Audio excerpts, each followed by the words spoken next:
Morning. आज है हमारा वीक का थर्ड डे और थर्ड डे होता है हमारा leg day. So one of the most favourite day of my workout, favourite part of my workout. Let's see, आज हमें करना है लेग एक्सटेंशंस, लेग कर्ल्स करने हैं, स्क्वाट्स करने हैं, लेग प्रेस है, सुमो स्क्वाट्स है और फिर कुछ स्ट्रेचिंग के साथ फिनिश करना है। सो लेट्स सी कितना कर पाते हैं। ये मेरा पूरे वर्कआउट का सबसे फेवरेट पार्ट है, but at the same time मैं इसमें ज़्यादा पुश नहीं कर पाता हूँ because of the injuries and all, जो मैंने कल डिस्कस करा था। सो या let's see, let's go.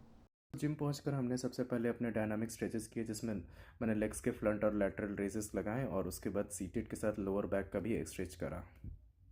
Dynamic stretch complete करने के बाद हम लोग ने वार्म अप स्टार्ट करा और वार्म अप में हमने लेग एक्सटेंशन से स्टार्ट करा, जिसमें हमने लेग एक्सटेंशंस के करीब 4 सेट्स करे, जिसपे मैंने सबसे पहला सेट हमारा काफ़ी लो वेट के साथ स्टार्ट हुआ था और मैक्सिमम पे कितना वेट है मुझे याद नहीं है, उसको लेकर के गए मैक्सिमम तक। और इस बीच हमने सिंगल लेग से भी एक्सटेंशंस परफॉर्म किए और जो हमारा फाइनल सेट था उस पर हमने टोटल 10 रेप्स लगाए, जिसमें मैक्सिमम रेप जो हमारा था उसको काफ़ी स्लो में और काफ़ी अच्छे से स्ट्रेच करके लिया ताकि हमें प्रॉपर पंप मिले, और इस तरीके से हमने अपना वर्कआउट स्टार्ट करा। लेग एक्सटेंशन कंप्लीट करने के बाद क्विकली हम लोग स्क्वाट्स पे गए, बारबेल स्क्वाट्स पे। बारबेल स्क्वाट्स पे हमने सबसे पहले स्टार्ट करा सिर्फ और सिर्फ बारबेल के साथ। उस पर हमने टोटल 15 सेट्स लगाए और 15 रेप्स लगाए। उसके बाद फिर हम 10 पर लेके 10 के प्लेट हमने लगाया, जिस पे हमने 12 रेप्स लगाए। उसके बाद फिर 1 मिनट का ब्रेक लेकर के हम उसके बाद फिर 5-5 का सेट हमने 5-5 के प्लेट्स हमने और लगाए और टोटल 15-15-30 के वेट के साथ हमने टोटल 10 रेप्स लगाया। और उसके बाद फिर ये हमारा फाइनल 20-20-40 + 60 का वेट था, जिस पे 4-5 लगाए और ऑलमोस्ट मैं ब्रेक हो रहा था यहाँ पे।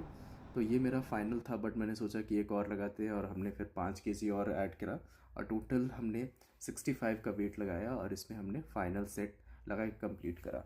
इस पर मैं ज़्यादा इन डेप्थ में नहीं जा सकता बिकॉज ऑफ माई इंजरी, जो कि मैंने कल बताया था। डेप्थ में जाने से काफ़ी इश्यूज़ होने लगते हैं जो अभी मैं अफोर्ड नहीं कर सकता। या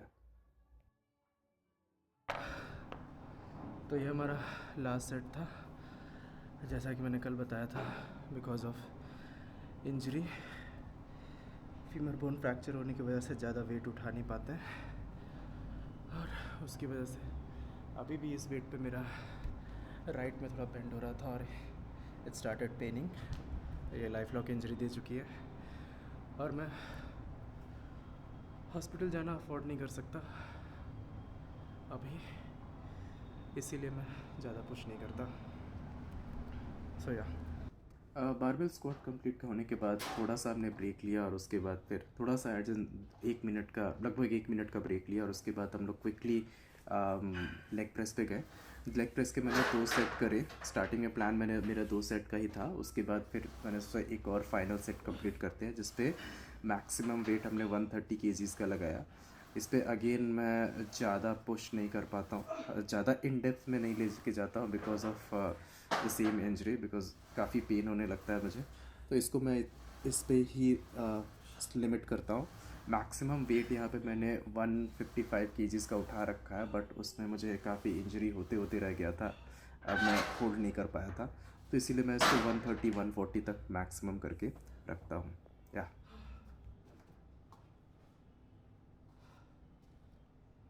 प्रेस कंप्लीट होने के बाद हम लोग सुमो स्क्वाट्स पे गए और इस पर मैं कुछ भी लिमिट नहीं रखता और इस पर मैं मैक्सिमम से मैक्सिमम पुश करने की कोशिश करता हूँ। टोटल टारगेट रहता है फिर 50 सुमो स्क्वाट्स कंप्लीट करने का। सो 15 + 15 + 15 एंड देन लास्ट के जो 5 है मैं उसको डिस्ट्रीब्यूट करता हूँ अराउंड 3 सेट्स में। सो इस तरीके से कंप्लीट करते हैं। यहाँ जो आप देख रहे हैं ये मेरा फाइनल सेट है, जिसपे काफ़ी ज़्यादा पुश कर रहा हूँ मैं, 20 के डंबल के साथ ले रहा हूँ। इससे ज़्यादा अभी तक मैंने लिया है, बट वो उतना अच्छे से वर्क नहीं करता, तो मैंने 20 तक लिमिट करके ही अपना जो वेट को लिमिट करके ही अपना जो फॉर्म है उसको करेक्ट करने की कोशिश करता हूँ यहाँ पे। और ये काफ़ी ज़्यादा पुश करने की कोशिश करता हूँ और ये मेरा one of the favourite workout है यहाँ पे। आप देख सकते हैं मेरे लेग्स थोड़े पंप अप हो गए हैं, ऑल तो काफ़ी पतले हैं लेकिन लेग्स थोड़े पंप अप हो गए हैं यहाँ पे। सुमो स्क्वाट्स कंप्लीट करने के बाद हमने थोड़ा सा फिर 1 मिनट का रेस्ट लिया और उसके बाद फिर हम लोग लाइंग लेग कर्ल्स पे गए, जो हमारा हैमस्ट्रिंग का पुश होता है। इस पर ऑल्डो मैं थोड़ा थक चुका था इस समय तक, तो ज़्यादा पुश नहीं कर पाया। इस पर हमने टोटल 2 सेट करे। पहला सेट में हमने 2 प्लेट्स लिए थे और जो फाइनल सेट था हमारा उसमें हमने 4 प्लेट्स लेकर के कंप्लीट किया इसको। और इसमें हमने दोनों सेट में हमने 8 से 10 का रेप्स करे हैं। फिर जो फाइनल सेट था उसमें हमारा 8 का रेप्स था और इस तरीके से हमने अपना वर्कआउट यहाँ पे फाइनल कंप्लीट करा लेग्स का। कर्ल्स परफॉर्म करने के बाद हमने बुल्गारियन स्क्वाट्स के लिए ट्राई करा। ऑल्दो मैं इसको अभी भी सीख रहा हूँ, ये हमने अपने ग्लूट्स के लिए किया, बट ये आई थिंक अच्छे से नहीं हो पा रहा था, तो इसके मैंने एक ही सेट कंप्लीट करे और इस पर मैंने टोटल 8 से 10 रेप्स करे होंगे, मुझे याद नहीं है। और इस तरीके से हमने अपना वर्कआउट यहाँ पे पूरा लेग का कंप्लीट करा यहाँ पर।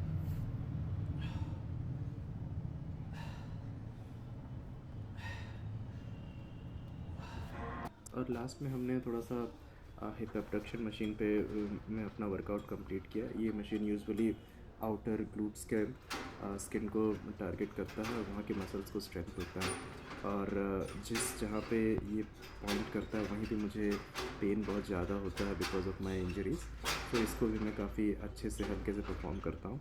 और यहाँ पे मैंने ज़्यादा वेट नहीं लिया है, बहुत कम वेट लिया है। ये बस वर्कआउट कंप्लीट करते हुए मैंने इसको कंप्लीट कर लिया है।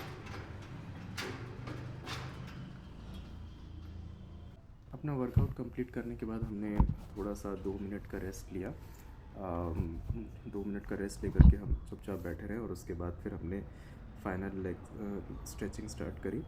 स्ट्रेचिंग में ये पूरे लेग्स का स्ट्रेचिंग काफ़ी ज़रूरी है। अगर लेग्स करने के बाद अगर आपको नेक्स्ट डे काफ़ी पेन होता है तो इसका मतलब आप पैरों के स्ट्रेचिंग अच्छे से नहीं कर पा रहे हैं या स्पेसिफिक मसल की अच्छे से स्ट्रेचिंग नहीं कर पा रहे हैं। तो इस पे हमने हिप्स के लिए सबसे पहले ये स्ट्रेच करा जो आप देख पा रहे हैं, I don't remember the name. उसके बाद फिर हमने नॉर्मल स्ट्रेचिंग जो करे वो हमने करा। सबसे पहले ये इनर थाइस के स्ट्रेच के लिए मैं इनर थाइस को मैंने स्ट्रेच करा यहाँ पर। और उसके बाद फिर हमने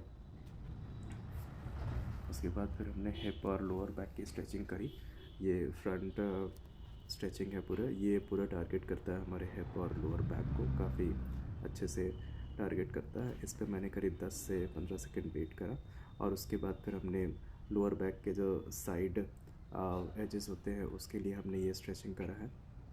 इस पे भी हमने दोनों तरफ 4 से 5 सेकंड का वेट करा और उसके बाद फिर ये हमने अपने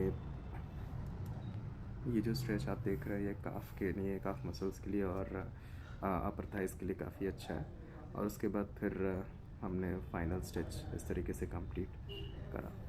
ये फाइनल पोज का क्या टारगेट है आई डोंट नो, बट ये मैं हमेशा लेग कंप्लीट करने के बाद करता हूँ। ये मेरे इनर थाइस को और फ्रंट के एब्स को काफ़ी अच्छे से टारगेट करता है और काफ़ी अच्छा स्ट्रेच देता है। और इस तरीके से हमने अपना पूरा लेग वर्कआउट सेशन कंप्लीट करा।